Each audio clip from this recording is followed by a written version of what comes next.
appunto di riprendere la sessione dopo il coffee break.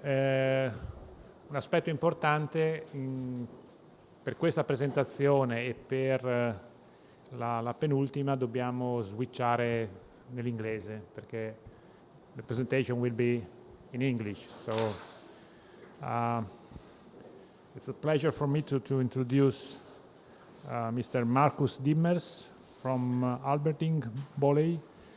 He is head of the technical marketing, and his presentation is about new acrylics and polyurethane dispersion for industrial wood finishing. As I said to the other speakers, I ask you to briefly introduce yourself and your company. Okay, thank you very much. So my name is Markus Dimmers, as you've heard. I'm responsible for the technical marketing in Alberdingk. Alberdingk is a medium-sized producer of acrylic polyurethane dispersions in Germany. We're just in the market since 188 years, so quite young. And I've been working there since 26 years, so you see that's a continuity in the company. So today I'm going to present you products which are almost not yet available to the market, so really new things.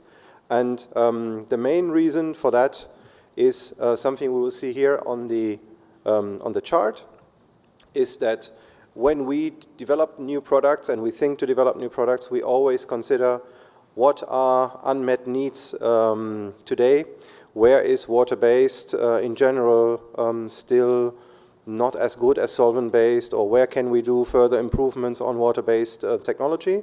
So I'm going to present you basically 4 products here. One is a new hydroxyfunctional acrylic, 2 copolymers, one more for clear industrial wood finishes, one dedicated for pigmented, and last but not least, the product I like the most, indestructible polyurethane dispersion with ultra-high chemical resistance. So when we develop, as I've said, we are considering what are things that we need to improve, and I think we've seen that already in previous presentations. Basically, it's lowering VOC levels. Everybody knows that we are facing more and more stringent laws on the VOC levels in general.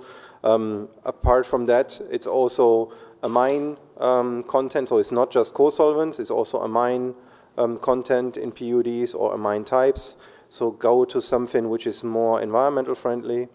Then, generally speaking, improving the chemical resistance, especially in pigmented systems.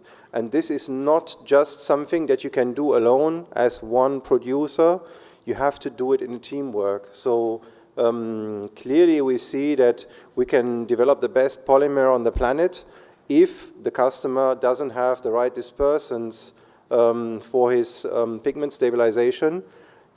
It's worth nothing that we've got the best polymer, so it needs to be a combined system. You need to have matched chemistries, and I would say that especially pigmented water-based is the area where additive suppliers still need to do a lot of work, because today the level that we've reached is by far not what could be done or should be done. So the raw material producers have to work together to bring this to the next level of resistance properties. Another thing is productivity. So how can we improve the process speed in general? So sanding, faster sandability, faster blocking resistance, faster development of properties. Then, as we've heard in the presentation before, can we do isocyanate-free cross-linking? If you read thoroughly the SDSs of polyisocyanates for water, you will find out that most of them you should not spray anymore with an ordinary gas mask, but you should have a real oxygen supported system. And another thing that has been a problem, I would say, over the industry is stability of water-based UV polymers. There is a tendency to hydrolysis, and certain blends of certain products can even impart hydrolysis. So can we do something to develop better blend polymers which give improved stability to water-based UV finishes? So we'll start to look at new hydroxyfunctional acrylic that we have developed. And okay, hydroxyfunctional acrylics is not something that you've never seen before. What is special here? The main interesting thing is, if you see the picture, the Petri dish on the left, where you can see through, that's the new polymer, so it's clear like water. Ultrafine particle size, when a standard hydroxyfunctional product is something that you see on the right side. So basically what we are trying to do is, can we do something that looks like solvent-based but is water-based? So for the applicator, it's clear. You apply it over a dark wood. You don't have a milky aspect while it's drying. It's completely clear on the finish. So some characteristics here: 40% solids. That's quite normal. It's MFFT 35, so it doesn't require a lot of coalescent. 4.4% OH on solids, so that's quite a lot. So it's a highly cross-linked material. It's easy to mix with isocyanate. You can do high gloss with it, and I will show you some panels later on. And as I've said before, it's clear in the can. So now if we look at the typical thing, you will see, again, the picture that you've seen before. So on the left side, top, you see the new hydroxyfunctional acrylic. On the bottom left, you see a standard hydroxyfunctional acrylic that looks like a dispersion, so milky white. And then we add the polyisocyanate, and you see that on the top right, the new product still remains very transparent. So as I've said, if you spray it with the isocyanate over a dark wood, you don't see a milky aspect. It almost looks like a solvent-based finish. When on the bottom, you see that on the right-hand side, adding the isocyanate to the standard hydroxyfunctional acrylic makes it even more milky, and you have a very whitish aspect when you apply. And some people would say that this is a bit disturbing. It's different than solvent-based.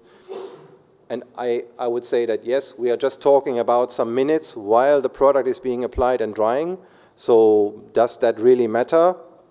Yeah, probably it does, because we all know that people that are applying the varnishes and products, they are trying to find something that looks like the material they've been using for decades. So they don't want to change. They don't want something that looks milky, because then they think, is this ever going to be transparent?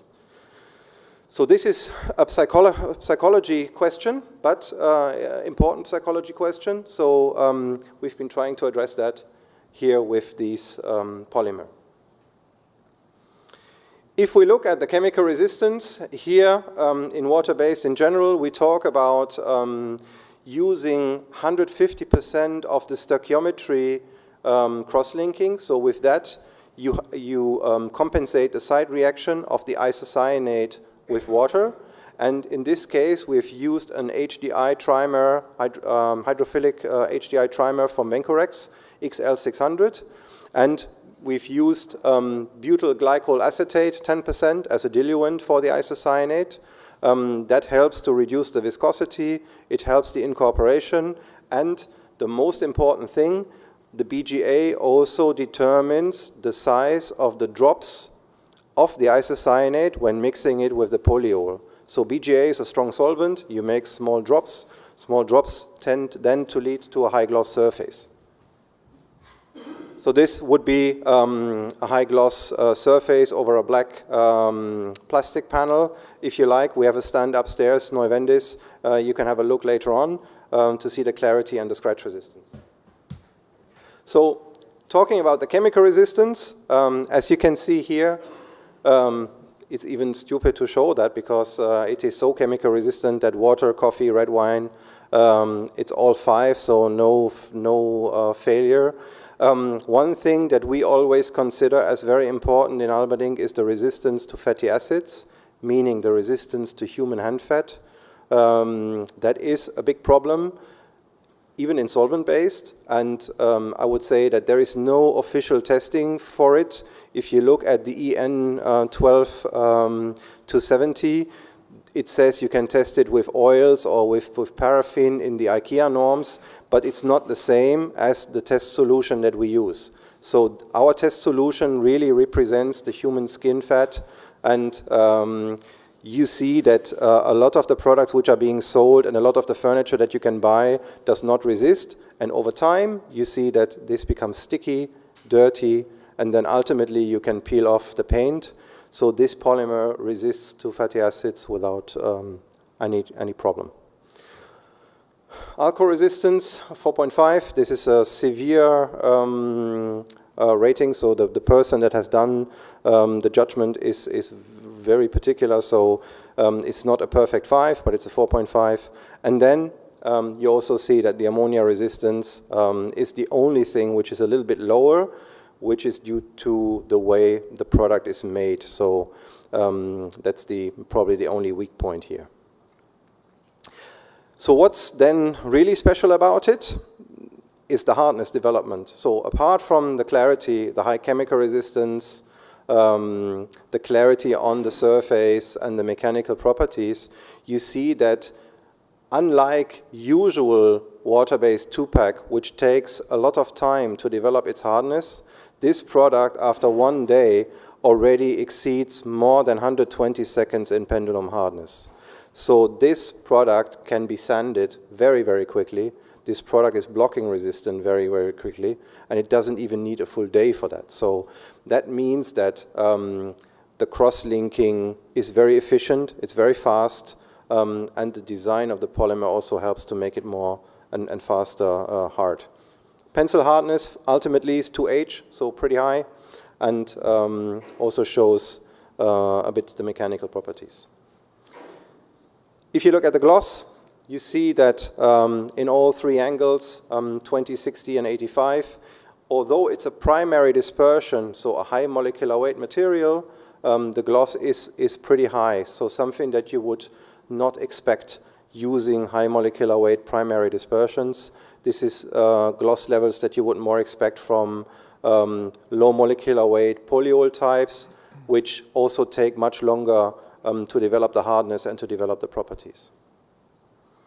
So to summarize, highly transparent, looks like solvent-based, very good chemical resistance, extremely fast hardness development, and good and early blocking resistance. Extremely scratch resistant. I mean, you can try to destroy the panel upstairs if you want, and you can do very, very glossy finishes combined with a fast drying, which is usually a contradiction, as I've said. Okay, coming to something completely different. PU copolymer for transparent wood finishes mainly. This is a new polymer. It already has a commercial name in this case, the UC 8400. 40% solids, MFFT 45, but only a co-solvent demand of 5 or less %. That means you can comply with environmental regulations even in Germany or Austria. TEA free, that's important also for emission testing. It's very economic, very hard and blocking resistant. Because it's a copolymer, it offers all the mechanical properties of a PUD because you have a less brittle material. Very good chemical resistance, good blocking resistance, and the most important for people making water-based UV finishes, since they have to blend it with something to reduce the cost of the water-based UV, this gives you an extremely good pH stability with water-based UV products. So talking about chemical resistance here, we've been comparing to a market, a reference to a competitor, So we see here coffee resistance rated as 4.5, so very good.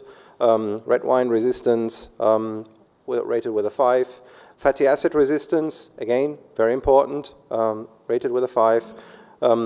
Improved ammonia resistance over the other product, and improved alcohol resistance. So even high amount of this copolymer in a water-based UV, for instance, will not diminish the overall properties. Just to show you how the pH stability works, if you look at the green curve, this is a blend of acrylic and UV curing material, and you can see that the acrylic reduces the pH over time. So acrylic imposes hydrolysis of the UV curing backbone, and the gray one is this new UC 8400, and the time scale here is over a month at 40 degrees centigrade.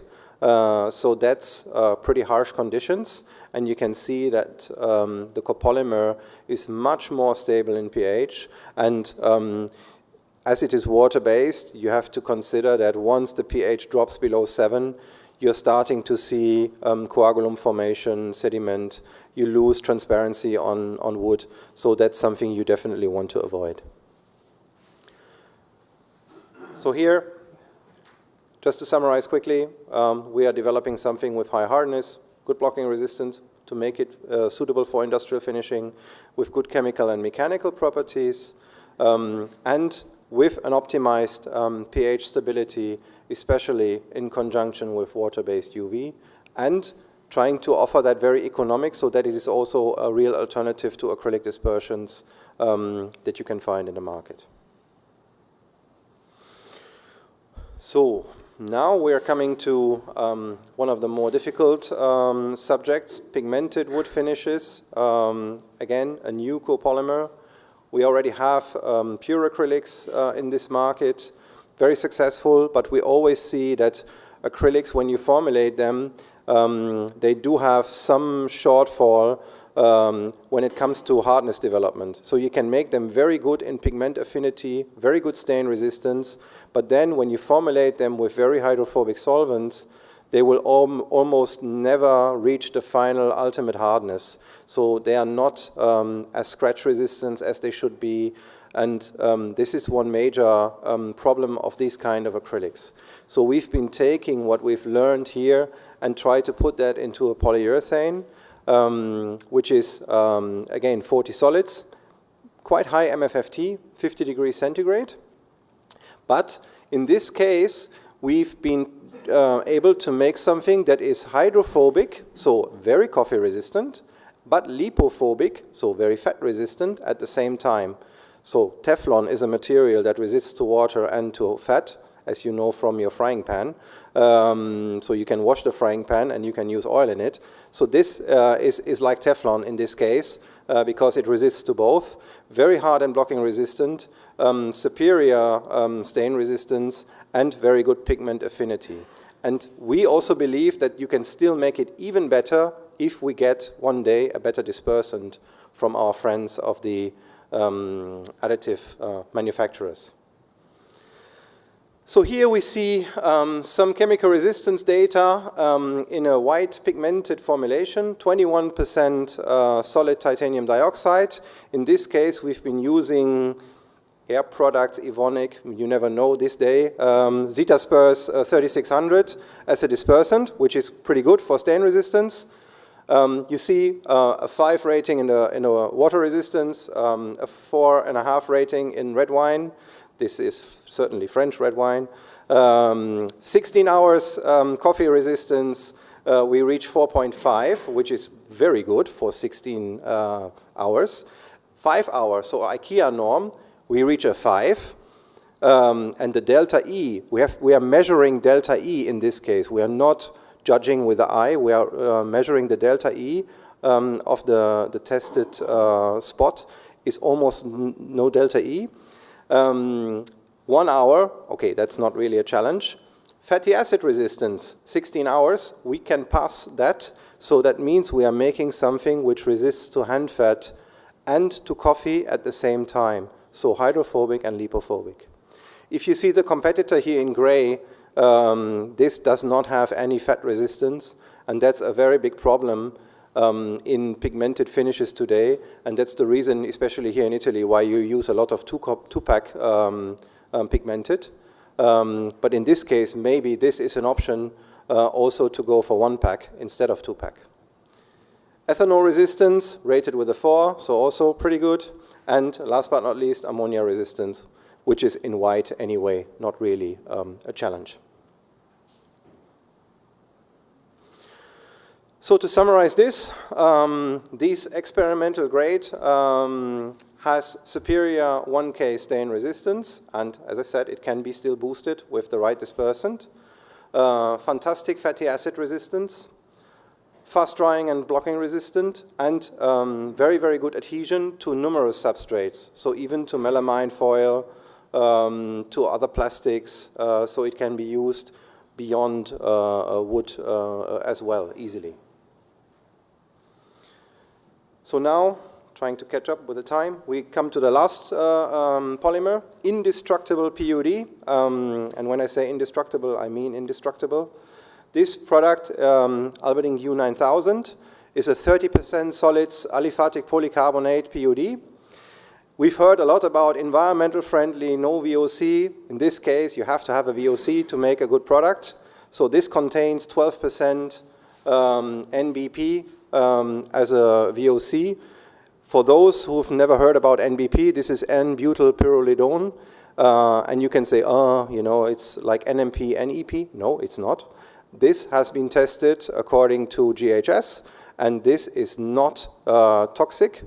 This is just irritant, and it's almost, it was close to being not a VOC, so this product is not dangerous, and it will stay in the market and will not end like NMP or NEP.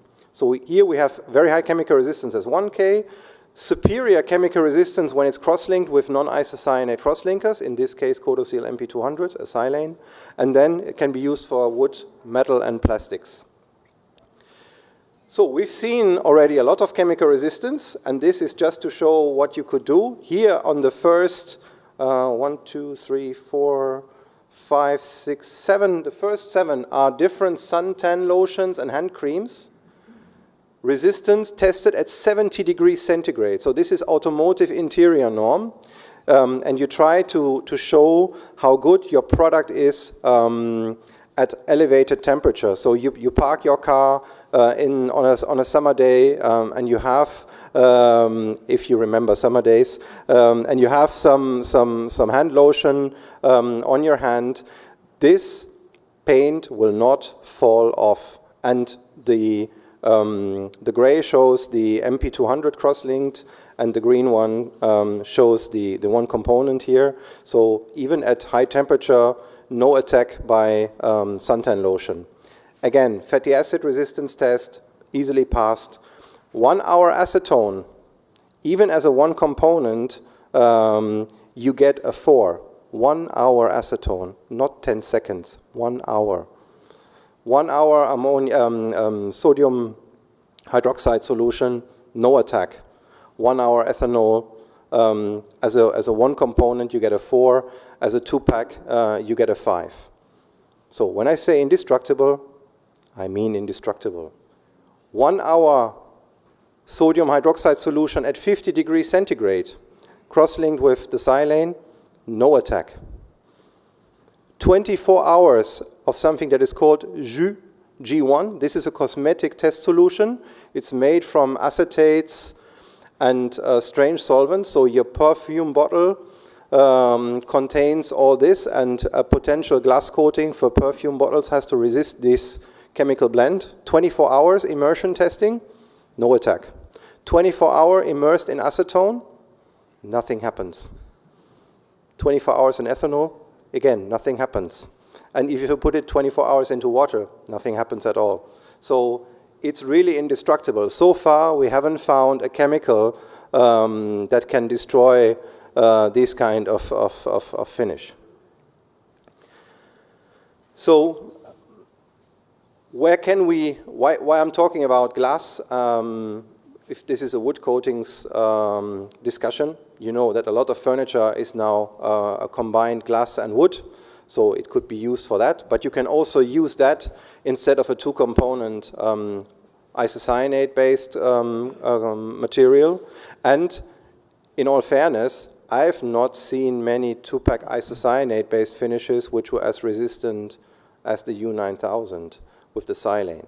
So basically, you can use that in any case where you need to have ultra-high chemical resistance as a clear over white because the dispersant is not good enough. You need to have an extra protection over a pigmented coating. So this would be the ideal choice for maximum chemical resistance. So it's the most chemical resistant PUD currently available.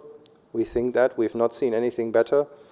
Almost indestructible when you cross-link it with silane, and this silane is not labeled, so it's easy to use, easy to mix.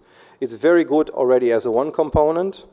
It's optimized actually to be used with silanes and carbodiimides, and although we've seen carbodiimides before, a lot of the carbodiimides that you will see are what I would consider more like placebos. The one carbodiimide brand that we've been working with, which has good resistance properties, is from a Japanese company. So if you need more information, I can tell you about it, what is ideal for this kind of product. And it can be used for metal, wood, glass, whatever you think needs extra protection. So we're coming to the end, and since these are all, or most of them are experimental products, you can ask yourself the question now, okay, can I get a sample of it? It sounds interesting, almost too good to be true. So what's the time scale here? Basically, we are expecting them to be available all this year, latest by, I would say, end of November, most of them. So if anybody is interested, just come to the Neuwendis corner on the upper level. You can have a look at some chemical resistance testing here, some panels, you can try to destroy them, and you can then even pre-register for a sample. Thank you very much. Thank you.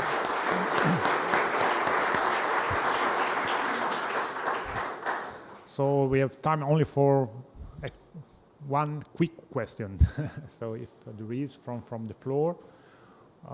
If not, I have one.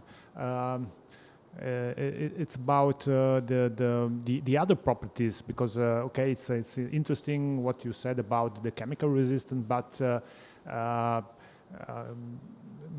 sometimes high cross-linking and high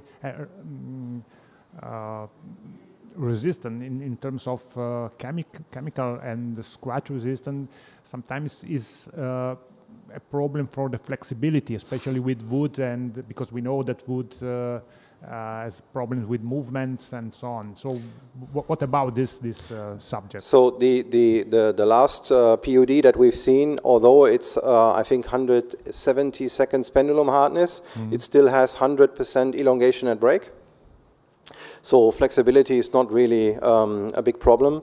And I would say that cracking of wood because of low flexibility, I can say from my experience that it's more a problem of vapor transmission than only the hardness of the polymers, because I can make exterior finishes with products with a TG of 50 degrees centigrade, which will look good forever. So you would think that they cannot work because they are so hard, but they have the vapor transmission, and the speed of vapor transmission is so high that you don't get a failure. And I don't, with the experience I have, I don't like too much the discussion about elongation values, because I have too many examples of materials with low elongation, with fantastic durability on wood. And the only explanation is that there is more than just a value for elongation. It's more related to low water absorption and the quickest possible release of water once it is in the film. And if you can do that, you can even use a TG50 material and you can do fantastic durable products. That's my experience. Yeah. So this could be a subject for the next presentation for a future congress. So thank you again for your good, nice presentation.